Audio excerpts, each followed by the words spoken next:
வழிதெட்டின வாழ்க்கையா, അല്ലെങ്കിൽ பிள்ளைகளுடைய எதிர்காலமா, അല്ലെങ്കിൽ பிள்ளைகளுடைய பசியாற்ற முடியலையா, അല്ലെങ്കിൽ பிள்ளைகளுக்கென்று ஒரு வேலை வாங்கி கொடுக்க முடியலையா, எதற்காக நீங்கள் அழுது கொண்டிருக்கிறீர்களோ அந்த காரியத்திலே ஒரு அற்புதத்தை செய்ய இயேசு வல்லவராக இருக்கிறார். நம்முடைய கண்ணுநீரை யாரும் காணாமல் இருக்கலாம்.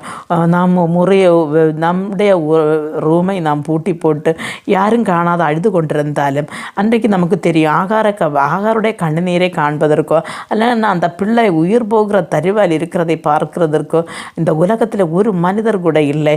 அவள் நேசித்திருந்தாள், இல்லைன்னா அவள் தனக்கு கடைசி வர ஆதரவாக இருப்பார்கள் என்று நினைத்த தன்னுடைய எஜமான் வீட்டாரோ அயல் பக்கத்தில் உள்ளவர்களோ யாருமே இல்லை. அவள் தனிமையாக்கப்பட்டாள். அருமையான தேவனுடைய பிள்ளைகளை, நீ இன்றைக்கு தனிமையாக்கப்பட்ட நிலையிலே உன்னுடைய பிள்ளைகளுக்காக உன்னுடைய குடும்பத்திற்காக கண்ணீர் வடித்து கொண்டிருக்கிறாய். ஆனால் உன்னுடைய